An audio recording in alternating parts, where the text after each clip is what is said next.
Estamos con el contador Carlos Correa hoy analizando un poco los efectos de la ley base con, repercusión que todo el mundo ya ha notado, prácticamente en verde todo lo que tenía que ver con las reacciones del mercado y por ende es un poco de aire. ¿Cómo va? Buenas noches. ¿Qué tal? Buenas noches a toda la audiencia. ¿Cómo se vive esto? ¿Como algo duradero o como una reacción episódica?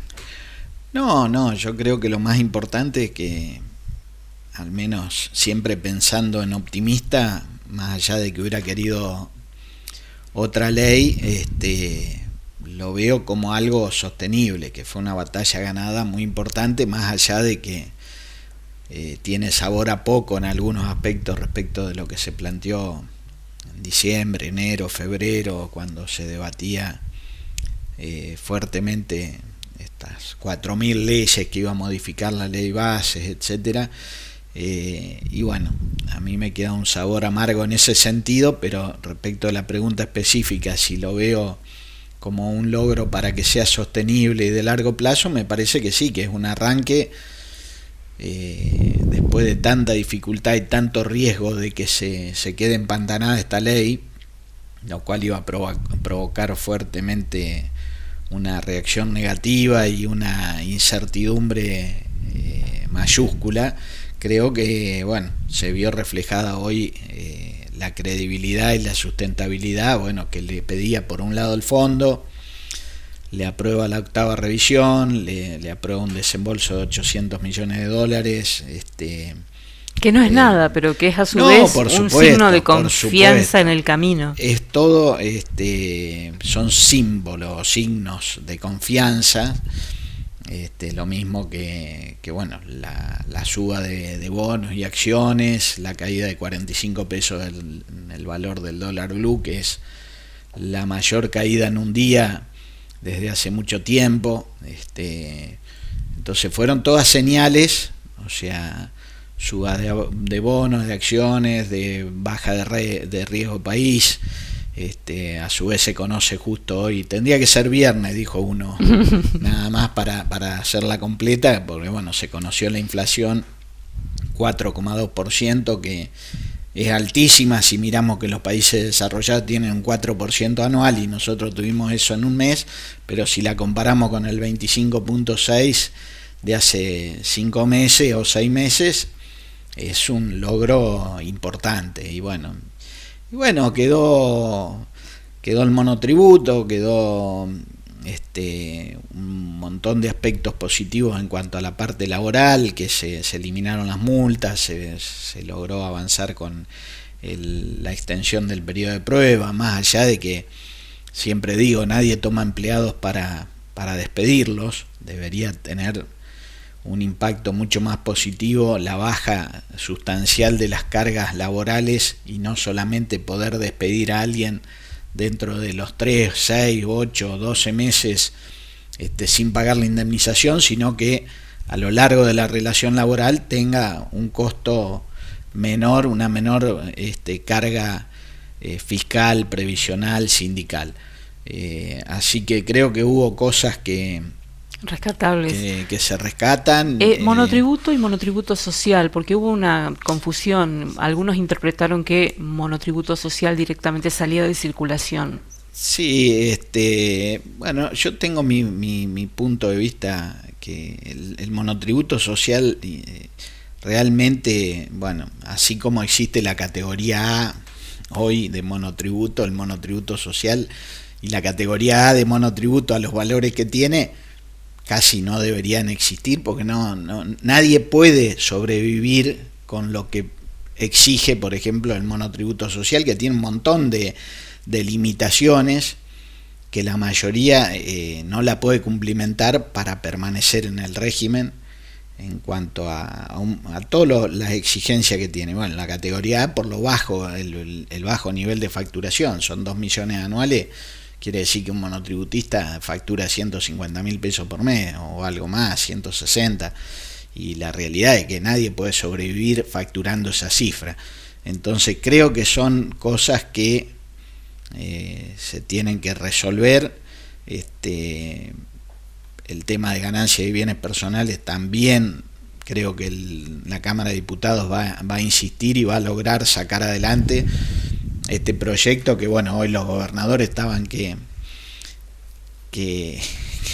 trinaban, para decirlo suavemente, porque, bueno, obviamente que es la modificación que propuso diputados y que rechazó senadores, beneficiaba a las provincias, porque ganancia es un impuesto muy importante en cuanto a recaudación, y es coparticipable, o sea que prácticamente el 70% del impuesto va a las provincias, lo cual significa que las provincias, si el impuesto recauda mucho, se ven beneficiadas. Y la realidad es que eliminar el impuesto, lo dije creo la vez anterior, o sea, ganancia es el impuesto más justo que existe en el mundo, o sea, por su progresividad, porque grava a aquel que gana o tiene un ingreso significativo, y justamente la propuesta de este gobierno era que los que ganen a partir de 1.800.000, que son actualizables a su vez según inflación, o 2.400.000, un caso de un casado con hijos, el otro 1.800.000 del soltero, comiencen a pagar impuestos sobre ese ingreso que excede esas cifras, porque justamente la reforma modificó lo que tenía previamente el año pasado, que pagaba sobre todo lo que excedía un monto realmente muy bajo. Entonces ahora se corregía, primero, desde qué ingreso empieza a pagar, y segundo, la progresividad, es decir, comenzaban a pagar un 5%, un 10%, y así sucesivamente hasta que los ingresos realmente altos pagaran el 35%. Es totalmente justo, equitativo, que todos los que ganan un salario, realmente no son muchas personas las que ganan más de 2,5 millones de pesos por mes, y que paguen un impuesto razonable, no como el año pasado que alguien que ganaba 600.000 pesos pagaba 100.000 de ganancia. No, esto plantea que el que gane quizás 2,5 millones pague 30.000 pesos de ganancia, por decir un número aproximado, digo, es muchísimo más justo, más razonable, y antes que eso, como siempre lo digo, habría que eliminar impuestos provinciales como ingresos brutos, derecho de registro e inspección, que es un impuesto que los municipios tienen la prohibición de cobrar impuestos y no pueden cobrar otra cosa que no sea tasas retributivas de servicio, y bueno, y el derecho de registro e inspección es un impuesto a las ventas, que en el caso de Esperanza se aumentó el 70%, del 0,3 al 0,5% hace unos años, y la verdad que esos son impuestos distorsivos, porque uno vende 1 millón de pesos y tiene que tributar 41.000 pesos de ingresos brutos y derecho de registro, sin saber si uno ganó o perdió sobre ese 1 millón de pesos que son ingresos brutos. Ganancias grava la ganancia, o en el caso del salario, que no tiene gastos para ser generado, grava los ingresos, y por eso se llama, en la mayor parte de los países del mundo, se llama impuesto sobre los ingresos. Pero bueno, ojalá que esta discusión se gane. Anoche se vio claramente que en senadores se votó con el corazón político y tratando de romper todo, porque hay contradicciones. Se aprobó el blanqueo, por ejemplo, que el blanqueo esencialmente lo que prevé es condonarle cualquier tipo de sanción a aquel que vaya en un determinado plazo y deposite hasta $100.000 en una entidad financiera, toda la plata que está en el colchón o en cajas de seguridad, sin multas. Sin multas, ni cobro de impuestos, ni de ninguna naturaleza. Y senadores aprobó esto, y por otro lado rechazó bienes personales, que era justamente, está atado, o sea, bienes personales sí o sí tiene que insistir y salir aprobado en diputado, porque sería un fracaso total el blanqueo, porque si la gente que va a blanquear tiene que pagar con los topes que existen hoy de bienes personales, como se quedaría vigente 27 millones, a partir de 27 millones se paga impuesto a la riqueza, como es prácticamente el sinónimo de bienes personales.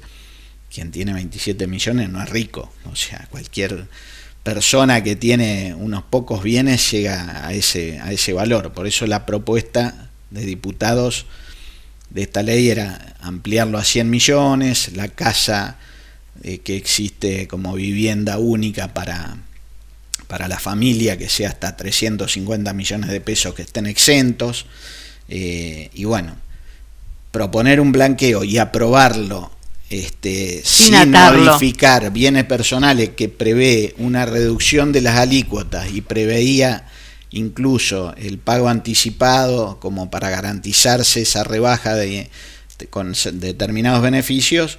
La verdad que es una contradicción, y bueno, y surge de esto de que lamentablemente se miran las cuestiones políticas y no el bienestar de la gente. O sea, se buscó romper todo y no aprobar nada, y bueno, finalmente, gracias a todo el esfuerzo de algunos pocos, contemos que bueno, el oficialismo no tiene ni gobernadores, ni intendentes, ni sindicalistas, no tiene nada, tienen todo cero, y tiene apenas 7 senadores, creo, y unos cuantos diputados, pero la verdad que es muy difícil.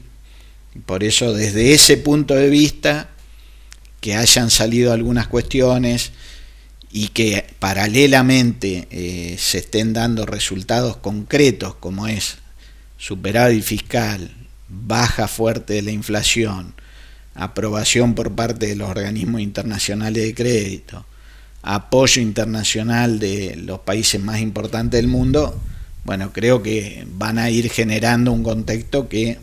¿Para salir del cepo? Seguramente, sí, el cepo es una prioridad. Ahora, aprobada la ley bases y aprobado esta octava revisión del fondo, más el Banco Central hoy compró 140 millones de dólares prácticamente, o sea que siguió comprando, sigue ampliando las reservas, que ya estaban alrededor de 29 mil millones de dólares, o sea que indudablemente son todas noticias buenas en un contexto de ajuste fiscal, de superávit fiscal y de reducción de la inflación y de aumento de la credibilidad. Si todo eso me parece que es lo que hace sustentable a esto que se arrancó, y bueno, y va a ser resistido, porque acá se rompen muchas cajas, mucho jolgorio de gente que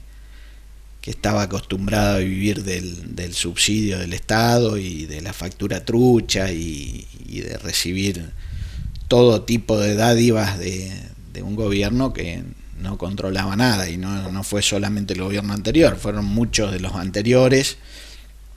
Y bueno, creo que ojalá, uno tiene la esperanza de que este sea un paso hacia la normalidad dentro de lo que puede haber, que un caso de corrupción sea la excepción y no que sea la norma. Ojalá que vayamos hacia eso, hacia un país normal, y que si se aprovecha con muchas potencialidades que tenemos en cuanto a lo que son recursos naturales y humanos inclusive, bueno, indudablemente Argentina tiene grandes Carlos, posibilidades. Una más que tiene que ver con ya el rubro muy específico que desarrollas.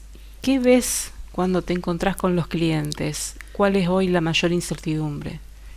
No, bueno, o sea, la realidad es que hay un montón de realidades diferentes,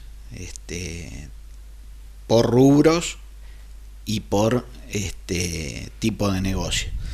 Pero yo creo que, para ser muy breve y concreto, creo que aquellos negocios que tenían una sólida situación financiera, que no tenían endeudamiento caro, por ejemplo, como se llegó a pagar 300% de tasa, 320% de tasa hace 8 meses atrás, no estamos hablando hace... Entonces hay empresas que quedaron atrapadas en esos financiamientos caros. Hoy la tasa de interés que se puede pagar por un crédito, si la empresa califica, es 30 como máximo, 30% anual. Entonces, aquellos que quedaron con endeudamientos caros, quizá endeudamiento de corto plazo, 12, 36 meses, al 80 o al 100% anual, como hubo muchos casos, y bueno, tan complicada. O, bueno, por ejemplo, un capítulo que no hablamos, además del blanqueo, es la moratoria, que también fue aprobada, la moratoria previsional, impositiva y fiscal, no la parte de jubilaciones, sino la parte de deuda de empresas.